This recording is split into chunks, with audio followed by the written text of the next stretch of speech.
Samantala, umaapaw naman ang energy ng mga 18 na nakisaya sa inilunsad na watch party ng Department of Tourism sa Rizal Park. Yan ay kasabay ng historic Lollapalooza performance ng P-Pop Kings na SB19. Nagbabalik si Patrick Gupo para sa detalye.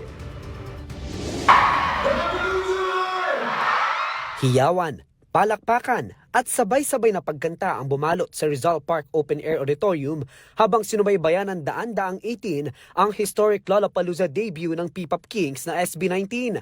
Ang SB19 ang first homegrown Filipino act na nakapag-perform sa isa sa biggest music festivals sa mundo.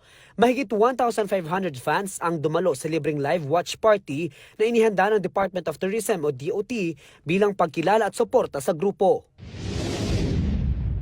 Proud kami sa SB19 eh. They just made history by being the first Philippine act to perform in a stage like Lollapalooza. So it's a big hit. Tapos malayo sila, so gusto namin bigyan ng magkakataon ang fans sila na makita sila live. Kami rin. Madaling araw pa lamang ay nagdatingan na ang mga fans para sa mga listening party, pre-show activities at countdown bago ang live simulcast mula Chicago, Illinois. Sa loob ng isang oras sa performance, pinerform ng SB19 ang kanilang mga hit songs tulad ng Dam, Gento, Mapa, Visa at Dungka na sinabayan ng hindi mapigil na kantahan, sayawan at palakpakan ng mga 18 sa Luneta. Bahagi rin ito ng pagdiriwang ng DOT matapos hirangin ng SB19 bilang newest Philippine Tourism Ambassadors dahil sa patuloy na ibinibida nilang talento, Filipino culture at P-pop music sa world stage. Kakaiba yung mga bata eh. They're really very talented, magaling sila, entrepreneur, at saka most of all, very humble yung mga bata. So, that's why very easy, madaling mahalin yung sinong grupo na yan eh. Bilang magaling, mababait pa. Isa si Glofel Nasino mula San Jose del Monte, Bulacan sa mga hindi pinalampas ang pagkakataon na ito.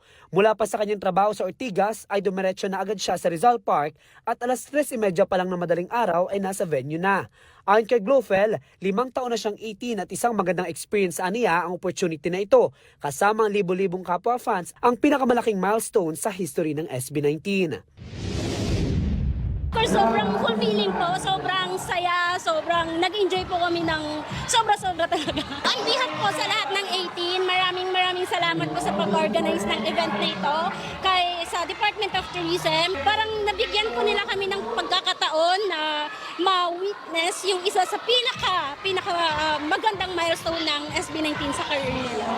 Sobrang thankful po kami. Sana po may next time pa. Isa naman ang sentenarya na si Nanay Julita Odron na 102 years old na at mula pa sa General Trias sa Cavite at dumalo sa live watch party kasama ang kanyang pamilya.